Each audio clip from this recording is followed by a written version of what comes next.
বাংলাদেশে তীব্র তাপপ্রবাহে রেললাইন বেঁকে যাওয়ায় ট্রেন চলাচলের বিঘ্ন ঘটছে, যাকে রেলের ভাষায় বলা হয় বাকলিং।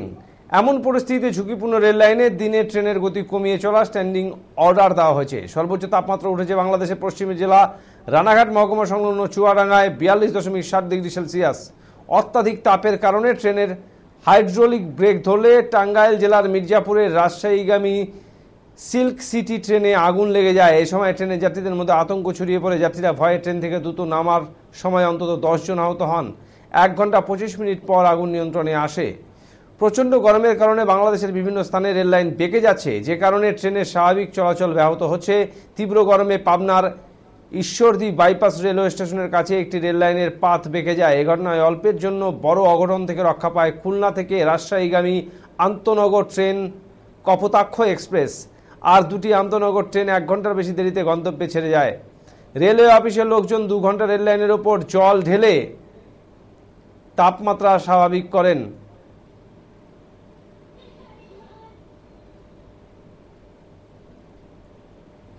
এছাড়াও কিছুদিন আগে গরমে রেললাইন বেঁকে কুমিল্লার বিজয় এক্সপ্রেস ট্রেনের 8টি বগি লাইনচ্যুত হয়। তীব্র গরমের কারণে ব্রাহ্মণবাড়িয়ার দাঁড়িয়াপুর এলাকায় রেললাইন বেঁকে যায়। কয়েকদিনে টানা প্রচণ্ড সূর্যের তাপে আখাউড়া হয়ে ঢাকা চট্টগ্রাম ও আখাউড়া হয়ে চট্টগ্রাম সিলেট রেলপথের বিভিন্ন অংশ গরম হয়ে বেঁকে যাওয়ায় ট্রেনের গতিও কমিয়ে নির্দিষ্ট গতিতে চলাচলের নির্দেশনা দেওয়া হয়েছে। তবে চলমান তাপপ্রবাহের মধ্যে ময়মনসিংহ, লালমনিরহাট, সিলেট ও চট্টগ্রাম রেললাইন বেঁকে যেতে পারে এমন আশঙ্কায় পরিস্থিতির উত্তরণের কাজ করে যাচ্ছে রেলওয়ে সংশ্লিষ্ট পেট্রোলিং টিম। এই কারণে কোনো ট্রেনই সময় মতো চলাচল করতে পারছে না। এসব তথ্য নিশ্চিত করেছে পাকশি বিভাগীয় রেলওয়ে প্রকৌশলী বীরবল মণ্ডল। ঢাকা থেকে হাবিবুর রহমানের রিপোর্ট।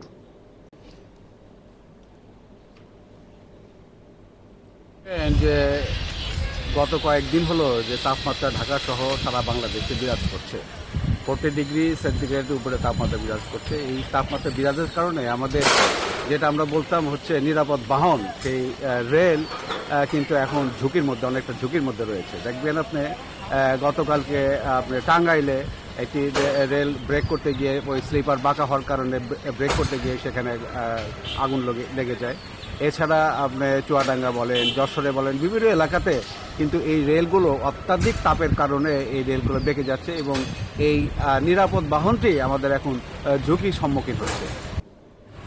রেলের যে অবস্থা দেখেন, বাঁকা হয়ে যাচ্ছে রেল লাইন, রেলের পাতগুলো বাঁকা হয়ে যাচ্ছে, ক্রমাগত অ্যাক্সিডেন্ট হচ্ছে। গত 1.5 মাস 2 মাস যাবৎ প্রত্যেক দিনই কোনো না কোনো জায়গায় কোনো লাইনে অ্যাক্সিডেন্ট হচ্ছে।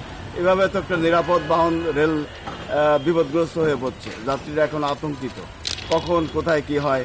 টেম্পারেচার কমার কোনো লক্ষণই নেই। আজকে তো অনেক টেম্পারেচার।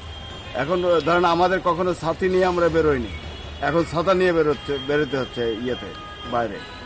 মানে কি ধরনের গরম পড়েছে তাহলে চিন্তা করেন।